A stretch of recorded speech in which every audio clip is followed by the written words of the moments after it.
नमस्कार। संस्कृति संचालनालय मध्य प्रदेश शासन द्वारा संयोजित कला विविधताओं की ऑनलाइन प्रस्तुति में आप सभी का बहुत बहुत स्वागत है। गमक की श्रृंखला में आज हम रसास्वादन करेंगे कथा कथानक एवं सांगीतिक प्रस्तुति जो कि मध्य प्रदेश साहित्य अकादमी द्वारा आयोजित है। इस क्रम में आज के हमारे कलाकार साथी जो हैं वो इंदौर से भारती दीक्षित जी हैं जो कथा कथानक एवं सांगीतिक प्रस्तुतियाँ यहाँ पर प्रस्तुत करेंगे। हम उनका बहुत बहुत स्वागत करते हैं। चूँकि कोविड काल में इन गतिविधियों का आयोजन ऑनलाइन प्लेटफॉर्म पर किया जा रहा है, मेरा आप सभी से आग्रह है कि इन प्रस्तुतियों का आनंद हम संस्कृति विभाग के फेसबुक एवं यूट्यूब चैनल्स पर देख सकते हैं, आनंद ले सकते हैं। तो आप सभी से आग्रह है कि इन प्रस्तुतियों का आनंद फेसबुक पेज पर एवं यूट्यूब चैनल्स पर आप सब ले सकते हैं। मध्य प्रदेश साहित्य अकादमी द्वारा आज के इस कार्यक्रम में सुश्री भारती दीक्षित जी पन्नाधाय के शौर्य एवं बलिदान पर आधारित कथा कथानक की प्रस्तुति देंगी। सुश्री भारती दीक्षित एक जानी मानी किस्सागो कथा कथानक की प्रस्तुतियां आप लगातार देती रहती हैं। आप प्रतिष्ठित चित्रकार भी हैं। आज के इस कार्यक्रम में हम आपका बहुत बहुत स्वागत करते हैं। मैं निवेदन करूंगा मध्य प्रदेश साहित्य अकादमी के माननीय निदेशक डॉक्टर विकास दबे जी से कि वे आज के इस कार्यक्रम की श्रृंखला में स्वागत वक्तव्य प्रस्तुत करें। आदरणीय डॉक्टर विकास दबे जी।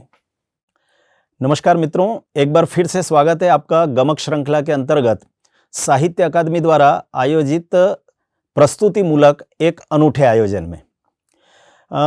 बातचीत को प्रारंभ करने के पहले यदि मैं आप सबसे कहूं कि मैं 2-3 प्रश्न करूं और उनके उत्तर क्या होंगे, तो हम में से जितने लोग साहित्य के संपर्क में हैं संभवतः वे सब इन प्रश्नों का उत्तर बड़ी आसानी से दे सकते हैं। अगर पूछा जाए कि हिमालय से अधिक ऊंचाई और विराटता किस व्यक्तित्व में है, तो एक ही उत्तर आता है मां। समुद्र से अधिक गहराई किस में है, तो निश्चित रूप से एक ही उत्तर आता है मां। वास्तव में समुद्र से अधिक गहराई वाला स्नेह का सागर अपने बच्चों पर उड़ेलने वाली मां अपने बच्चों के लिए सब कुछ करने को तत्पर रहती है और इसीलिए ईश्वर ने प्रकृति में मां को जन्म देकर संभवतः अपना स्वयं का विकल्प उपस्थित किया है। कहते हैं ना कि ईश्वर पूरी दुनिया में जा नहीं सकते थे, इसलिए उन्होंने मां को जगह जगह भेज दिया।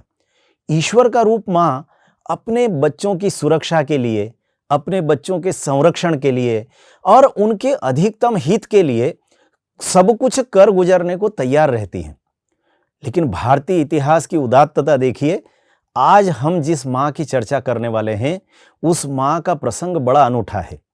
जब राष्ट्र देवता की सेवा की बात आती है तो एक मां अपनी स्वयं की कोख से उत्पन्न संतति को मौत के द्वार पर खड़ा करने के लिए तैयार हो जाती है। जी हां, मैं बात कर रहा हूं पन्नाधाय की।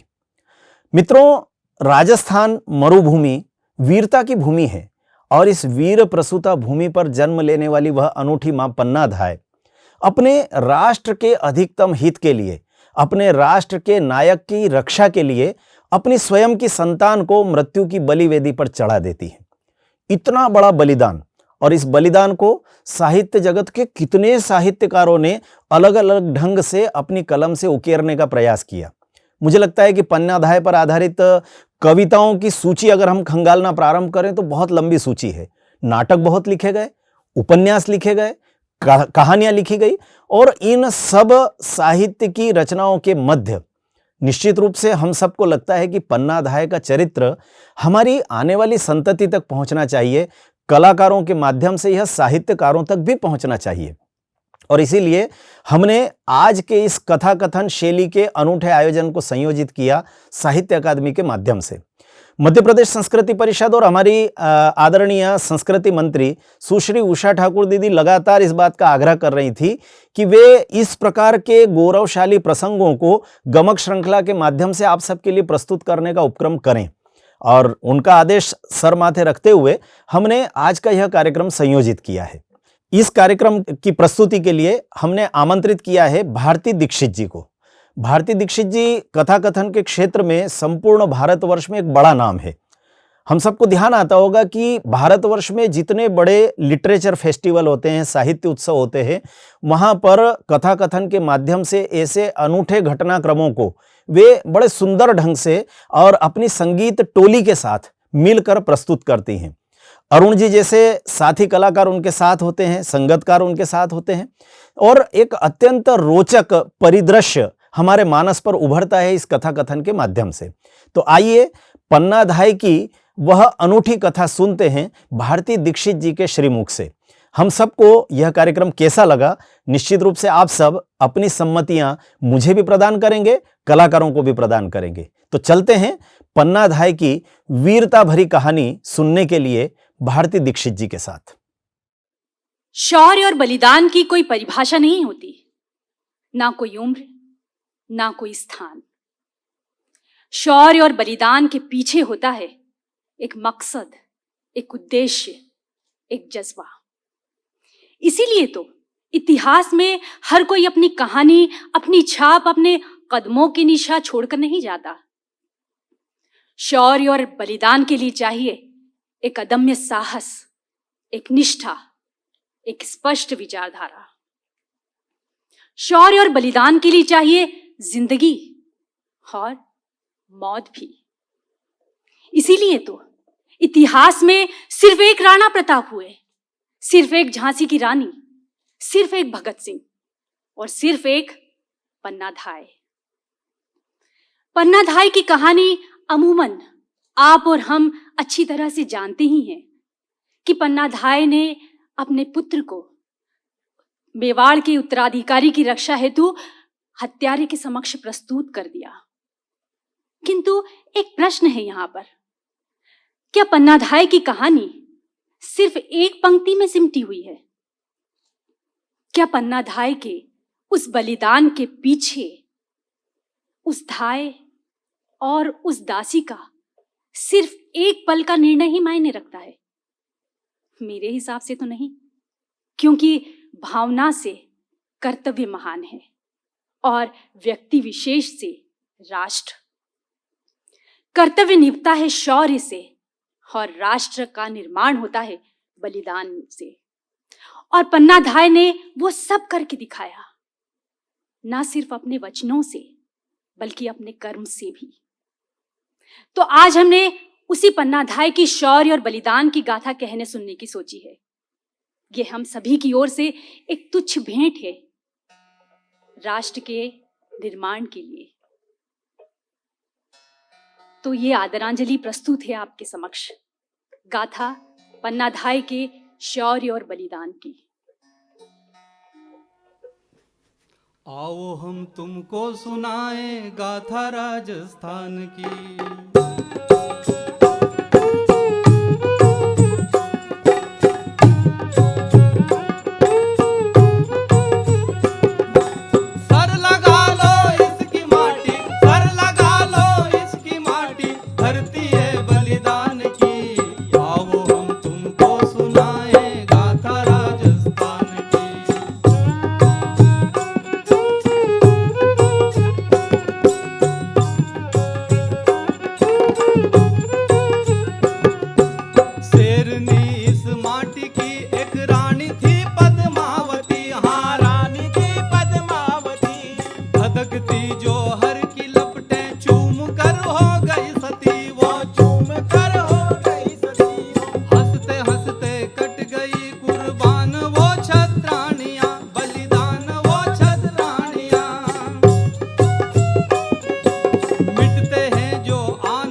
दुल्हन हाडा रानी हाल ही में आई थी, हाँ हाल ही में आई थी। चूड़ा मन का मन मचलता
बालिका ने अपने आंसू पोंछे और चेहरे पर एक फीकी मुस्कान लिए हुए लौट पड़ी।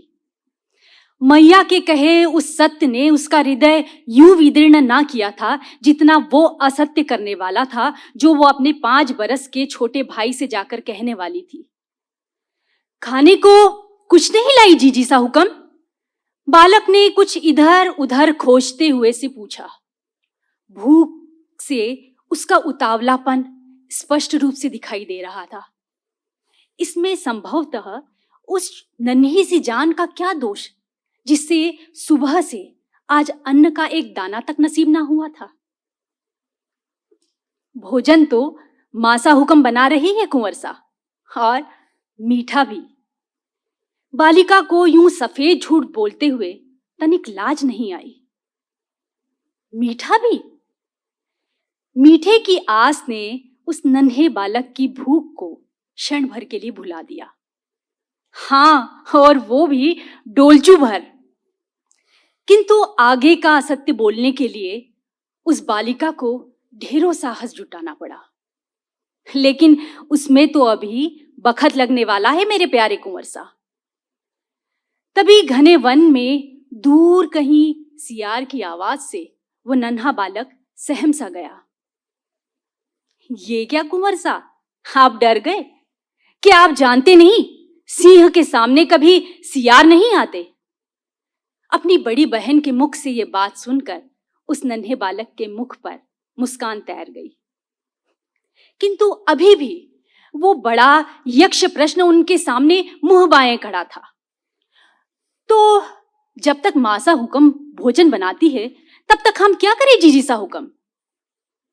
बालिका ने कुछ सोचने का स्वांग किया और चुटकी बजाते हुए बोल पड़ी। तब तक आप ऐसा करो कुंवर सा, आप मेरी गोद में सर रखकर कुछ देर विश्राम करो। मैं आपको एक ऐसी कथा कहती हूं जो आपने अब तक सुनी ना होगी। कहानी का नाम सुनकर बालक के कौतूहल की सीमा न रही। अच्छा, तो किसी परी या राजकुमारी की कथा? नहीं तो फिर किसी देव या जादू मंत्र की कथा? वो भी नहीं। तो फिर आप जरूर इस घने वन की कथा कहने वाली होंगी जीजी सा हुक्म। ना, वो भी नहीं। ऐसी कौन सी कथा होगी जिसमें ना तो परियां हैं, ना सुंदर राजकुमारी, न देव, न जादू मंत्र, और ये घना वन भी नहीं है। अब नन्हा बालक बूझते बूझते कुछ चिढ़ सा गया। कहो ना जीजी सा हुक्म, कौन सी कथा कहने वाली हो आप? नमक की कथा। नमक की कथा? हाँ, मेवाड़ के नमक की कथा। हमारे मेवाड़ की नमक की कथा जीजी सा हुक्म?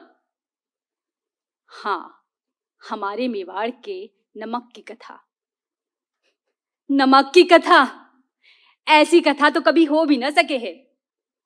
बालक ने अपनी समझदारी दिखाई।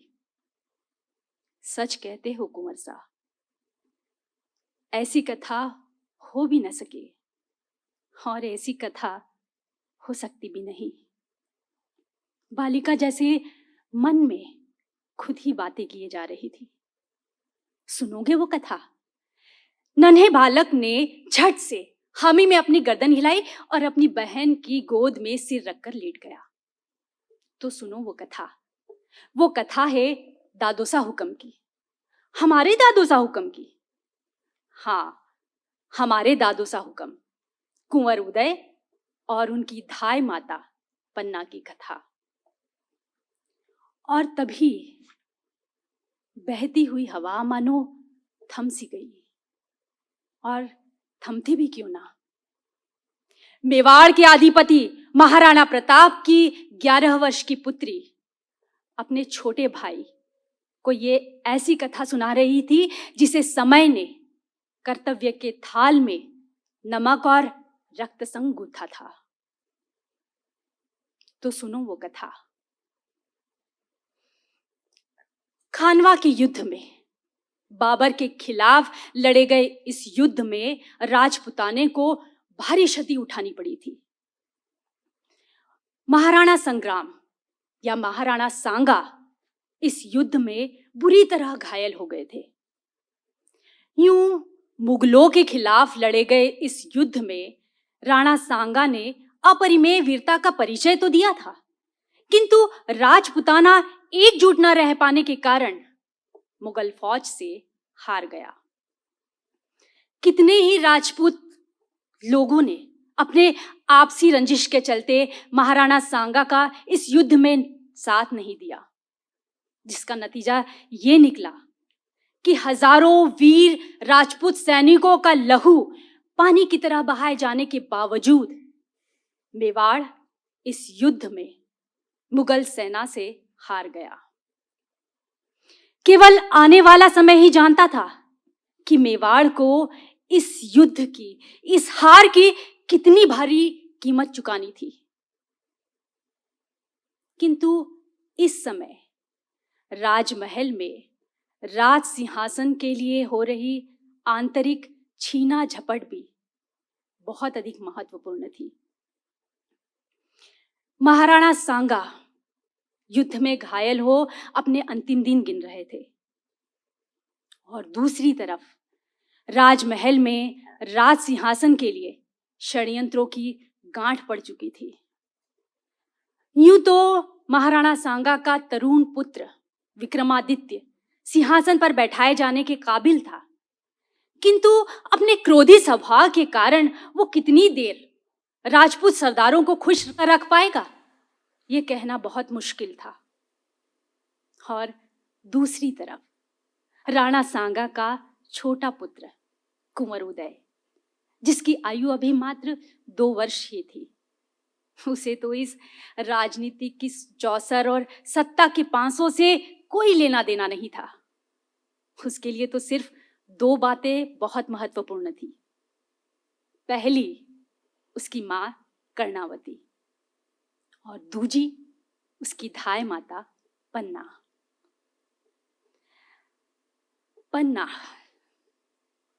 पन्ना का जन्म हुआ पाड़ोली में। उनके पिता हरचंद हाकला गुर्जर। पन्ना की ब्याह होकर आई चित्तौड़ के गांव कमेरी में। उनके पति सूरजमल चौहान, जो मेवाड़ की सेना में सैनिक थे। रानी कर्णावती ने जब कुंवर उदय को जन्म दिया तब पन्ना की नियुक्ति हुई धाय मां के रूप में और वे महल में आ गई। उस समय पन्ना धाय का अपना स्वयं का पुत्र चंदन भी था, जिसकी उम्र लगभग कुंवर उदय के बराबर थी। इस तरह चंदन और कुंवर उदय दोनों साथ साथ हंसते खेलते बड़े हो रहे थे। यहां एक बात और महत्वपूर्ण है। पन्ना धाय मां थी। धाय का शाब्दिक अर्थ है अन्न के बच्चे को स्तनपान कराने वाली उपमाता। इस तरह पन्ना धाय कुंवर उदय की उपमाता भी थी।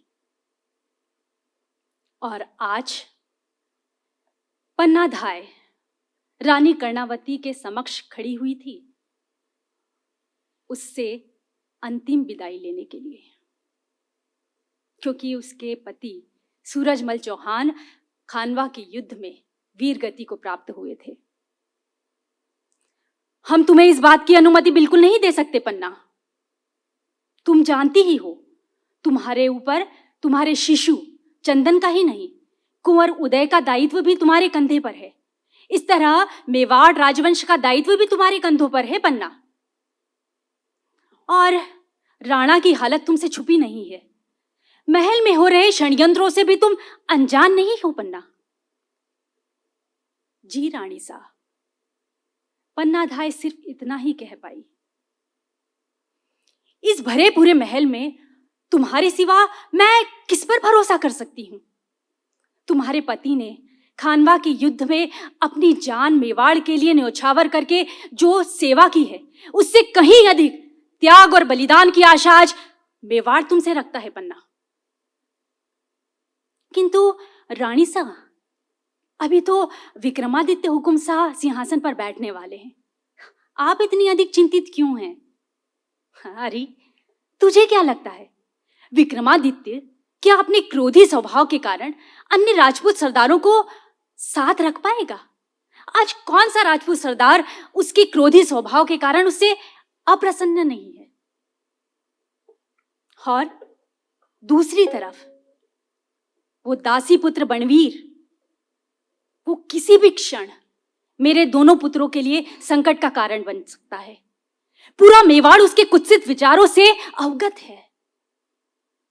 और ऐसे समय में तुम ही कहो, कुंवर उदय की देखभाल और उसकी रक्षा के लिए मैं तुमसे अधिक और किस पर भरोसा कर सकती हूं।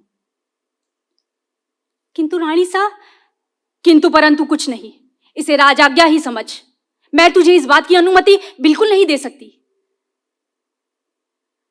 रानी कर्णावती अपने सामने खड़ी हुई, सिर झुकाकर खड़ी हुई, पन्नाधाय के आंखों से गिरते हुए टप टप अश्रुओं से अनजान नहीं थी, किंतु वह अच्छी तरह से जानती थी कि कुंवर उदय की देखभाल और उसकी सुरक्षा का दायित्व पन्नाधाय से अतिरिक्त और कोई नहीं निभा सकता, क्योंकि दासी पुत्र बनवीर कभी भी मेवाड़ के लिए संकट बन सकता है।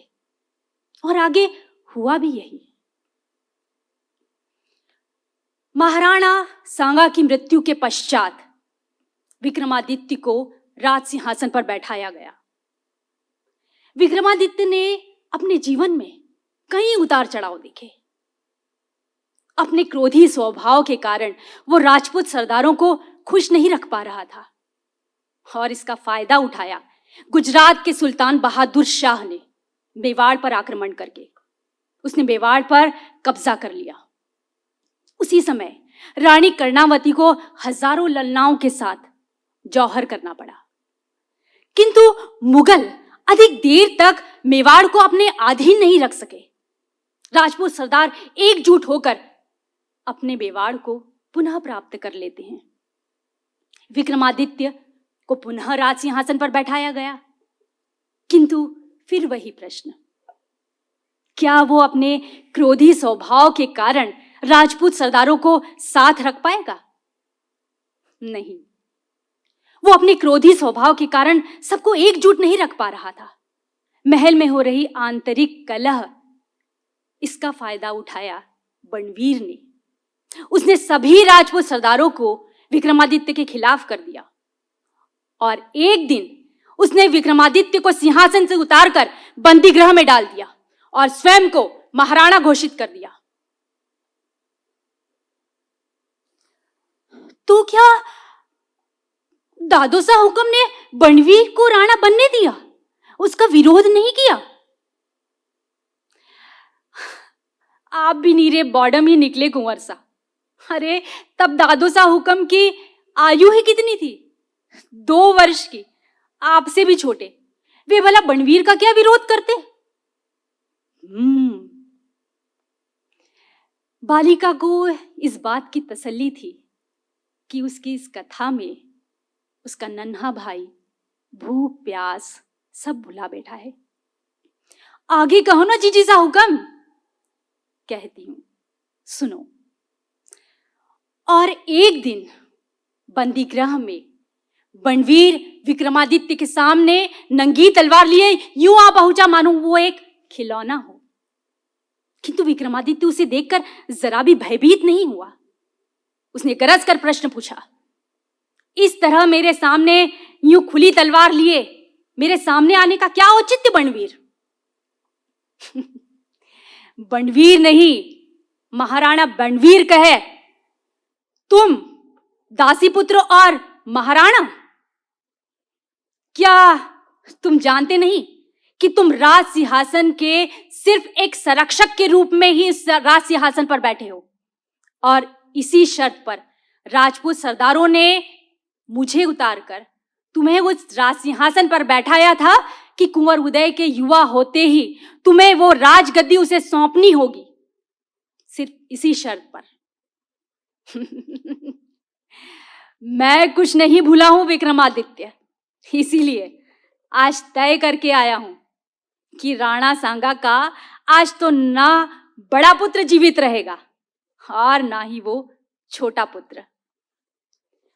विक्रमादित्य इसके पहले कुछ संभलता, कुछ कह पाता, बंडवीर ने तलवार के एक ही वार से उसका सर धड़ से अलग कर दिया और बड़ी देर तक बड़ी तसल्ली से उस कटे हुए सर को देखता रहा और यकायक जोर से चिल्ला उठा, मां तुलजा भवानी की पूजा का प्रबंध हो, जल्द से जल्द। डर गए हो कुंवर सा? अरे नहीं जीजी सा हुक्म, जरा भी नहीं, बिल्कुल भयभीत नहीं हूं। बालिका ने देखा कि वह नन्हे बालक की आवाज में कहीं भी भय नहीं था। बहुत खूब कुंवर सा, क्योंकि वीर कभी भयभीत नहीं होते और भयभीत होने से राजवंश नहीं चला करते। आगे की कथा सुनो।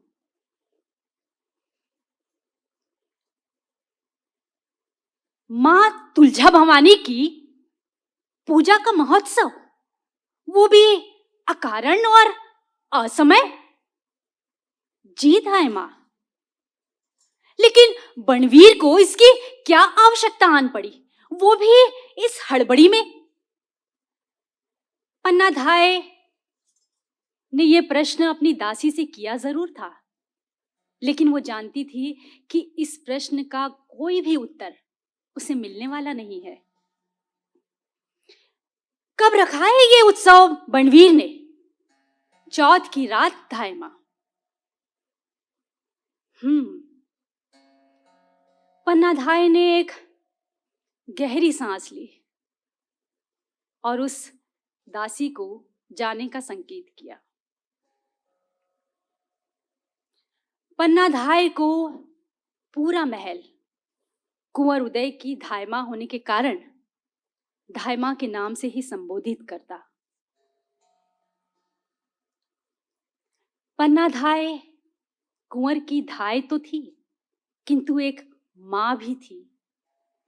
मेवाड़ की पथरीली दीवारें इस बात की साक्षी थी कि उसने अपने पुत्र चंदन से कहीं अधिक प्रेम कुंवर उदय को किया था।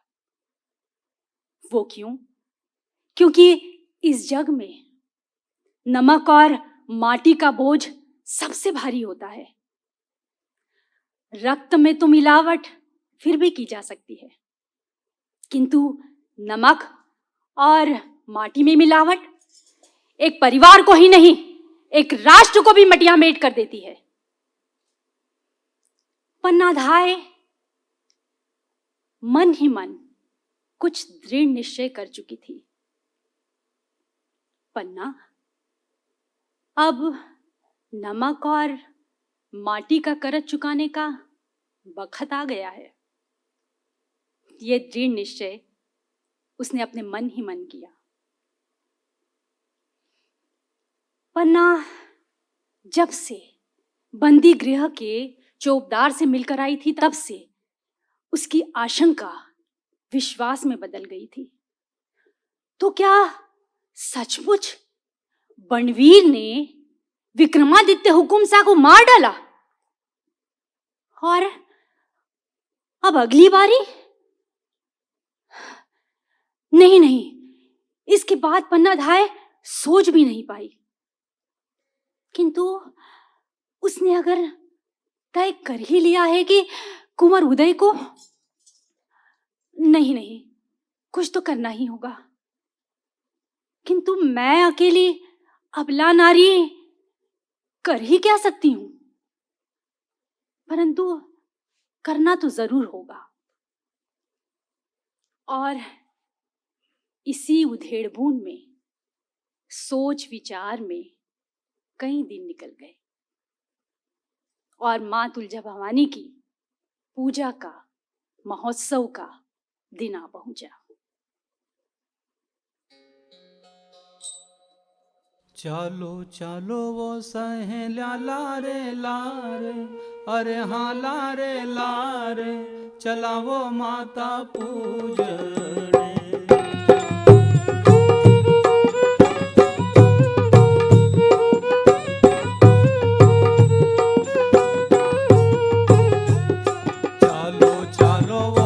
सहेल्या लारे लार, अरे हाँ लारे लार, चलावो माता पूजने।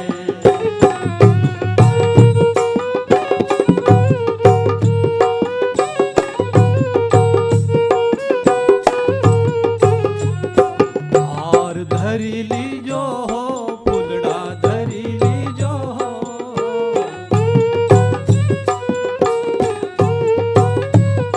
हार धरी लीजो हो, फुलड़ा धरी लीजो हो।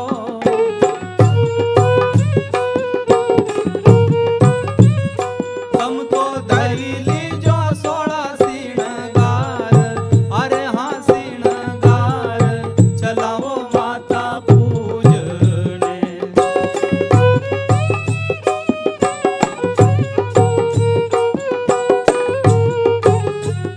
चालो चालो वो सहेल्या लारे लार, अरे हाँ लारे लार, चलावो माता पूजने।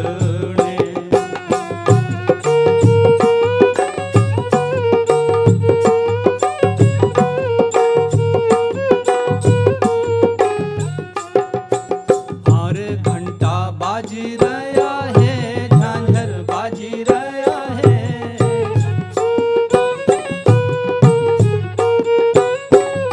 घंटा बाजी रहा है रे, झांझर बाजी रहा है।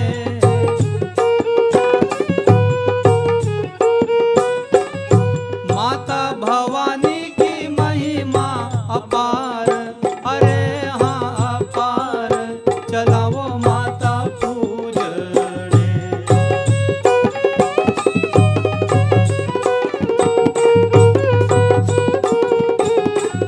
चालो चालो वो सहेल्या लारे लार, अरे हाँ लारे लार, चलावो माता पूजने।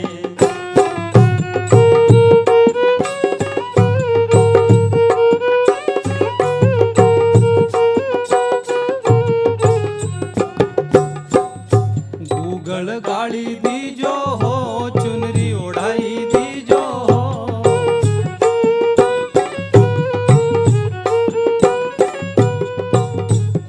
गूगल गाड़ी दीजो हो, चुनरी ओढ़ाई दीजो हो।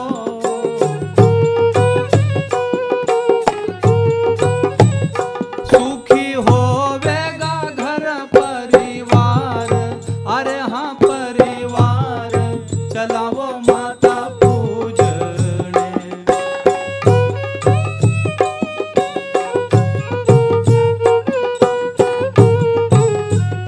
चालो चालो वो सहेल्या लारे लार, अरे हाँ लारे लार, चलावो माता पूजने।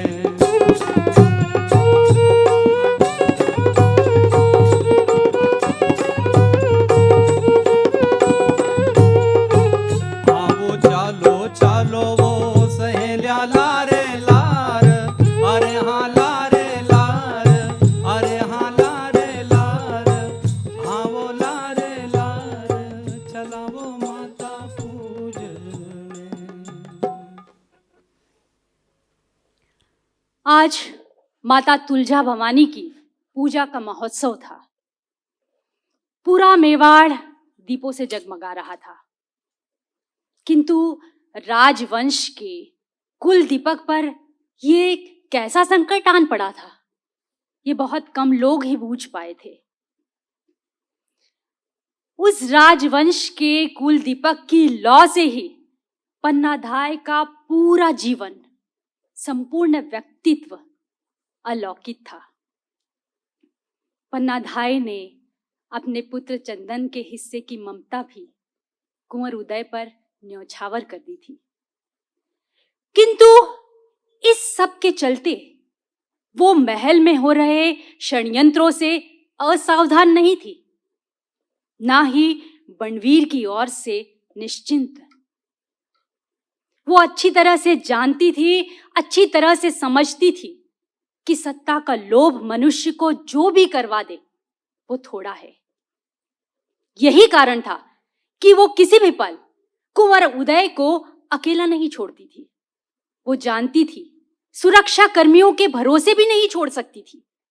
वो समझती थी कि उनकी वफादारी भी किसी भी क्षण बनवीर की ओर झुक सकती है। उसके जीवन का तो सिर्फ एक उद्देश्य रह गया था, कुंवर उदय की देखभाल और उसकी सुरक्षा। आखिर रानी कर्णावती ने पूरे राजपुताने को छोड़कर पन्ना धाय पर यह दायित्व, कुंवर उदय की रक्षा और उसकी देखभाल का दायित्व ऐसे तो नहीं सौंप दिया था पन्ना धाय को। आकाश से भी अधिक विशाल और इस धरा से भी अधिक भारी इस दायित्व का निर्वाह सिर्फ पन्ना धाय ही कर सकती थी। तो अब शतरंज की बिसात बीत चुकी थी, दोनों ओर से मोहरें चली जा चुकी थी और अब बारी थी रक्त और नमक में से किसी एक को चुनने की थी।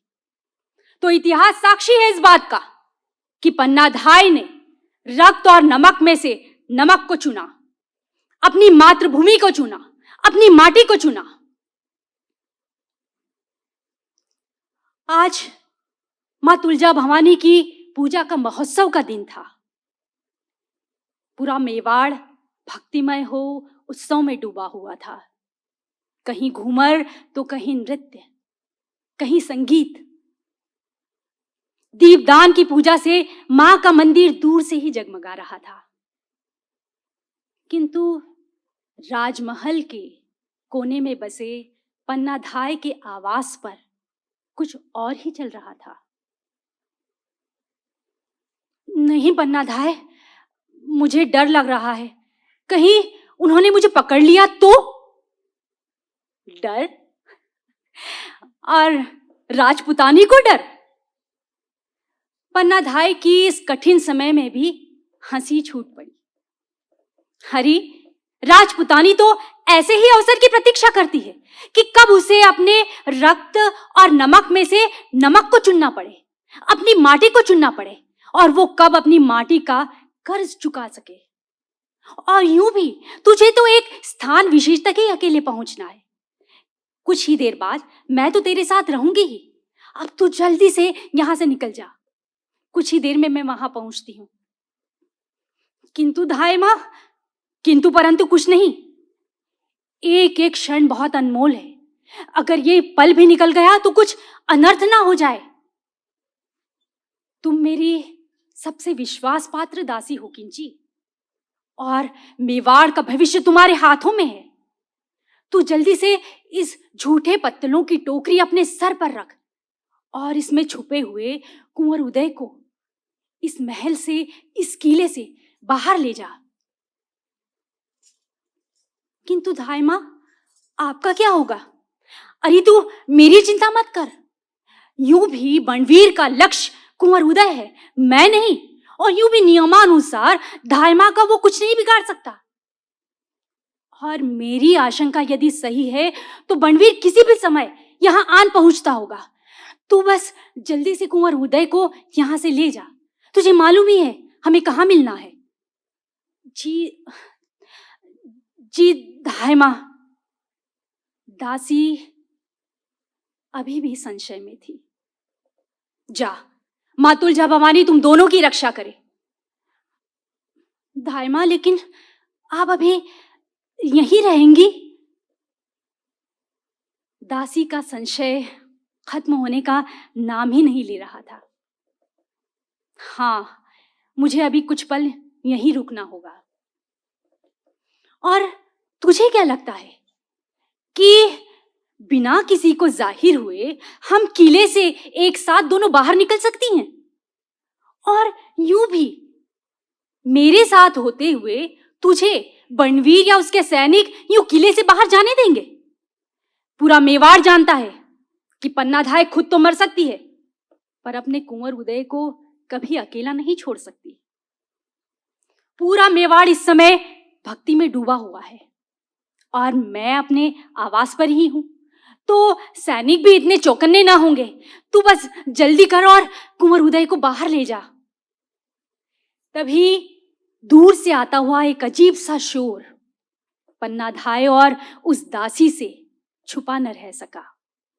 दासी ने अंतिम बार पन्नाधाय को प्रणाम किया और वो महल के किले के पिछले दरवाजे की तरफ बढ़ गई। उसके जाते ही पन्नाधाय ने चैन की सांस ली और मन ही मन माँ तुलजा भवानी से कुंवर उदय की सुरक्षा के लिए प्रार्थना की और अपने दिल पर पत्थर रख लिया। पन्ना, आज तुम इस संसार का सबसे विभत्स, सबसे भयंकर दृश्य देखने वाली हो, किंतु कसम है तुझे आज अपने राणा के नमक की, कसम है तुझे आज अपने मातृभूमि की, अपनी माटी की, जो तुमने अपनी आंखों से अश्रु का एक भी बूंद गिरने दिया। उस खारे पानी को अपनी आंखों में ही समेट लेना पन्ना।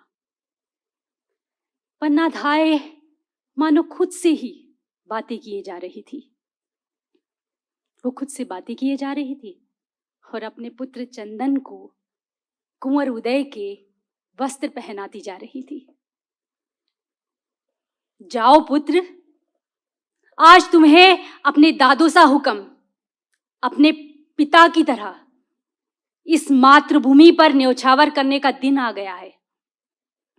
वीरों का काम है वीरों के मार्ग पर चलना, अपनी मातृभूमि के लिए, अपनी माटी के लिए अपने प्राण न्योछावर कर देना, अपना सर्वस्व बलिदान कर देना। पन्नाधाय अपने पुत्र से बातें किए जा रही थी। उसकी गोद में उसका पुत्र चंदन सो रहा था। उसने अपने पुत्र को, अपने बेटे को कलेजे से लगाया और उसके माथे को चूमा और एक क्षण को उसे वो ही पल याद आ गया जब पहली बार अपने कोख के लाल को अपने इन दोनों हाथों में संभाला था। उसने उसे गोद में लिया था, उसे अपने कलेजे से लगाया था, उसके माथे को चूमा था और दूसरे ही क्षण मानो बिजली सी कौंधी और उसका पूरा शरीर वज्र का हो गया। उसने अपने पुत्र चंदन को गोद में उठाया और पलंग की तरफ बढ़ चली। उसे वहां सुलाकर उसने उसे रेशमी चादर ओढ़ा दी। तभी आहट से वह चौंकी। कौन है वहां? कुछ सैनिक उसके कक्ष में घुस आए। कौन हो तुम और यहां इस समय मेरे आवास में कैसे घुस आए? पन्नाधाय जानते हुए भी कि ये बणवीर के सैनिक है, उसने ये जाहिर नहीं किया कि वो बणवीर के इरादे को अच्छी तरह से जानती है। ये मेरे साथ आए हैं पन्नाधाय। बणवीर की विशैली आवाज गूंजी।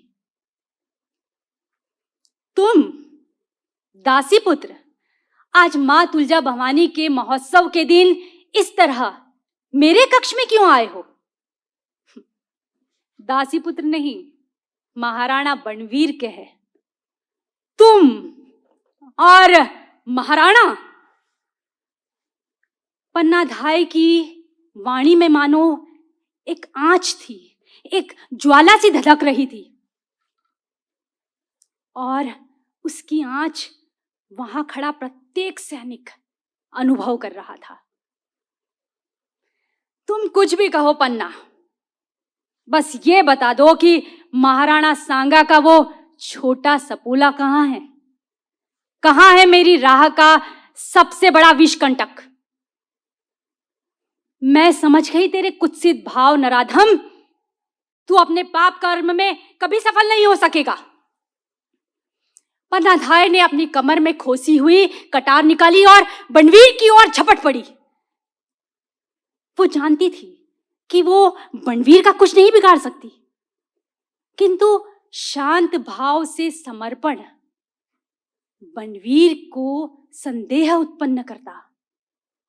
इसलिए सूझबूझ, चतुराई और वीरता भी जरूरी थी।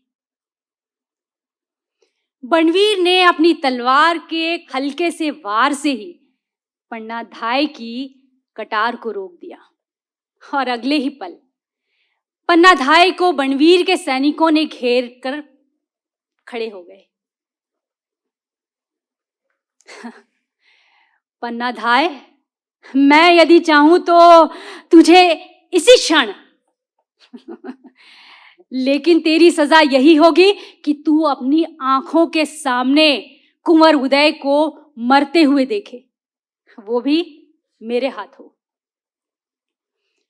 ये कहते हुए वो तलवार लिए उस ओर बढ़ चला जहां पलंग पर वो नन्हा शिशु इन सब से बेखबर चैन की नींद सो रहा था। पन्नाधाय, क्या तुझे सच में लगता था कि तू खुद मुझसे कुंवर उदय की रक्षा कर पाएगी? और कुंवर उदय, तुम आज हमेशा के लिए चैन की नींद सोओगे, ताकि हर रात मैं खुद चैन की नींद सो सकूं। और बनवीर ने अपनी तलवार उठाई और एक भरपूर वार उस नन्हे शिशु पर दे मारा। रक्त का एक फव्वारा छूटा। उस नराधम के वस्त्र और महल की दीवारें उस नन्हे शिशु के रक्त से सन गई। पन्नाधाय चीख मारकर पृथ्वी पर गिर पड़ी और उस बनवीर की पैशाचिक अट्टहास पूरे महल को गुंजा गई। और कहीं महल से दूर वो जाती हुई दासी अपने सर पर मेवाड़ का भविष्य लिए चली जा रही थी। वो पैशाचिक अट्टहास उसने भी सुनी, लेकिन उसके कदम जरा भी डगमगाए नहीं। उसके मन में दृढ़ निश्चय का उदय हुआ और उसके पग पहले से भी अधिक सुदृढ़ हो गए। वो बढ़ चली अपने गंतव्य की ओर। हाँ र पन्ना कालिया अंधियारी रे आधी रात, अंधियारी मांझल रात, ले नानो सऊदियो साथ, चित्तौड़ दुर्ग सू एकली चली रे पन्ना कालिया।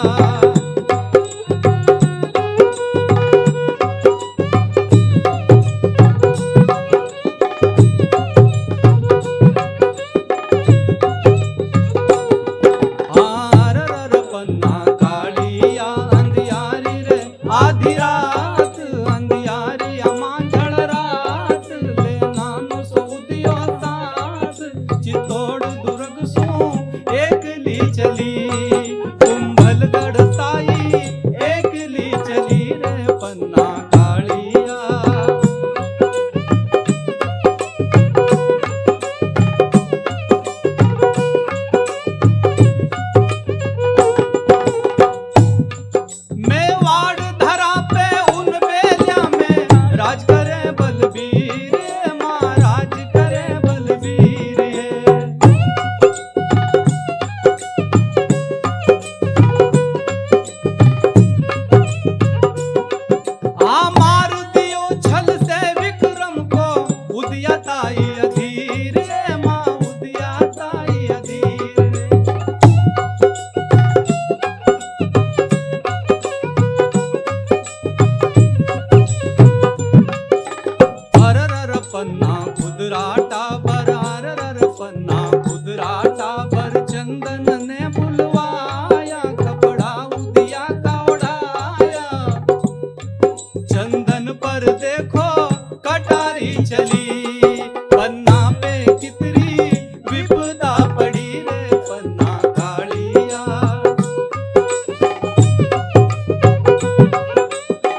बेली जामण ये माँ तुअल बेली जामण ये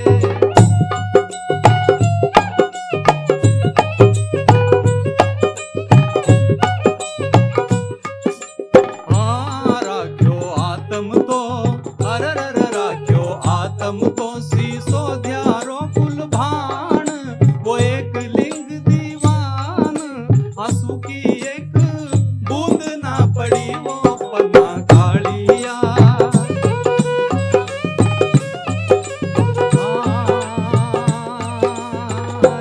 पन्ना कालिया अंधियारी आधी रात अंधियारी माझण रात अंधियारी काली रात अंधियारी माझण रात अंधियारी काली रात अंधियारी माझण रात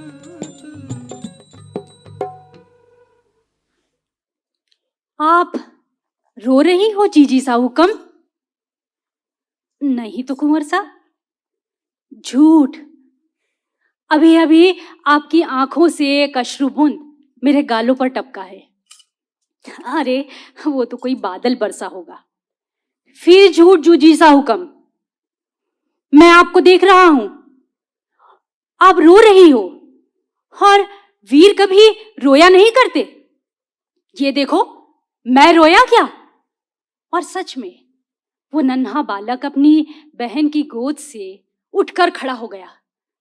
उसकी दोनों हथेलियां मुट्ठी की शक्ल में भींची हुई थी। वीर कभी रोया नहीं करते। अच्छा, मैं चलूं, देख कर आती हूं कि मां साहूकम ने भोजन तैयार कर लिया है या नहीं। फिर से झूठ जीजी साहूकम, क्या मैं जानता नहीं? हमारे पिता अपनी माटी के लिए, अपनी मातृभूमि के लिए लड़ रहे हैं, तो मैं क्या एक दिन भूखा नहीं रह सकता? उस बालिका ने रोते हुए अपने छोटे भाई को गले से लगा लिया। बस मेरे भाई, बस आज का दिन, आज के बाद तेरी ये बहन तुझे कभी भूखा नहीं रहने देगी। और उस रात वो दोनों भाई बहन ही सिर्फ भूखे नहीं सोए थे, उनके साथ महाराणा प्रताप और उनके सभी साथी भूखे सोए थे। वो क्यों? क्योंकि उन्हें अपनी मातृभूमि का, अपनी माटी का, अपने नमक का कर्ज चुकाना था। और रही बात पन्नाधाय की, तो इतिहास साक्षी है इस बात का कि ऐसा बलिदान न कभी देखा गया, न कभी सुना गया, हाँ न कभी सुना जाएगा। कहते हैं रक्त और नमक में से जीत हमेशा रक्त की होती है, लेकिन इस बार जीत नमक की हुई, और शायद आखिरी बार भी। पन्नाधाय ने अपने पुत्र का बलिदान कर दिया, किंतु इतना सब होते हुए भी वो अपने कर्तव्य मार्ग से विमुख नहीं हुई, ना ही निश्चिंत। सुबह ये भेद किसी पर खुल ना जाए कि बणवीर ने कुंवर उदय के बदले में चंदन की हत्या कर दी है। उसने उसी पल अपने पुत्र का अंतिम संस्कार किया, और उसे कसम थी अपनी माटी की, उसने अपनी आंखों से एक भी अश्रुबूंद गिरने नहीं दिया। और वो चल पड़ी मेवाड़ मुकुट की धायमा, उसकी उत्तराधिकारी की रक्षा हेतु उस ओर जहां वो दासी कुंवर उदय के साथ उसकी प्रतीक्षा कर रही थी। वहां पहुंचकर उसने कुंवर उदय को अपने साथ लेकर अपने पिता के गांव पाड़ोली पहुंची। पाड़ोली में कुछ दिन रहने के बाद उसे लगने लगा कि कुंवर उदय को एक सामंती आश्रय जरूर मिलना चाहिए ताकि उसकी उचित देखभाल हो सके। वो कुंवर उदय को लेकर देवलिया प्रतापगढ़ पहुंची। रावत राय सिंह एक प्रभावी व्यक्तित्व थे। उसे आशा थी कि वे उसे आश्रय जरूर देंगे, किंतु उन्हें जब इस बात का पता लगा कि बणवीर ने कुंवर उदय के बदले में चंदन की हत्या कर दी है, वे उसे आश्रय न दे सके। तब वो कुंवर उदय को लेकर डूंगरपुर पहुंची, रावल आसकरण जी के पास, किंतु उन्होंने भी बणवीर के डर से पन्नाधाय और कुंवर को आश्रय देने से मना कर दिया। एक अकेली अबला नारी जिसने अपना सर्वस्व लुटाकर मेवाड़ के उत्तराधिकारी को बचाया था, उस अकेली नारी की सहायता के लिए कोई आगे नहीं आया, कोई उसे आश्रय न दे सका। निरंतर मिलती हुई निराशा से पन्नाधाय हताश नहीं हुई। तभी उसे ख्याल आया कुंभलगढ़ का। कुंभलगढ़ चूंकि चारों तरफ से घने वन से घिरा हुआ है, तो उसे विश्वास था कि यहां वो कुंवर उदय को सुरक्षित रख पाएगी। और कुंभलगढ़ का किलेदार आशाशाह देपुरा महाराणा संग्राम का, महाराणा सांगा का विश्वस्त था। उसे उम्मीद थी कि यहां उसे आश्रय जरूर मिलेगा, और उसे कुंभलगढ़ में आश्रय मिला। पन्नाधाय ने अपनी और कुंवर उदय की पहचान छुपाते हुए उसे कई वर्षों तक वहीं रखा। उन्हें शस्त्र प्रशिक्षण भी दिया गया, और एक समय आने पर पन्नाधाय ने कुंवर उदय को राजपूत सरदारों के समक्ष प्रस्तुत किया। राजपूत सरदारों ने कुंवर उदय को अपना राणा स्वीकार किया और उसे राज सिंहासन पर बैठा दिया। इस तरह कुंवर उदय सिंह महाराणा बने, और पन्नाधाय धाय ही रही, धाय मां ही रही जीवन पर्यंत। इसीलिए तो कहा जाता है, पन्ना नहीं होती हिंदवाड़े तो धरती पे अंधेरो छा जातो। ई काल कोठरी रे मुख में यो सारो देश समा जातो। पन्ना नहीं होती हिंदवाड़े तो धरती पे अंधेरो छा जातो, धरती पे अंधेरो छा जातो। अभी आप सुन रहे थे भारती दीक्षित जी को और अरुण गोयल जी को, जो सांगीतिक प्रस्तुति में सहयोग प्रदान कर रहे थे। उन सभी कलाकारों के प्रति एवं उनकी पूरी टीम के प्रति आभार, और इस साथ ही इस प्लेटफॉर्म के माध्यम से ऑनलाइन आप सभी श्रोताओं का भी बहुत बहुत आभार। आप इसी तरह जुड़े रहिए और लगातार संस्कृति विभाग द्वारा आयोजित सांस्कृतिक प्रस्तुतियों का आनंद लेते रहिए। नमस्कार।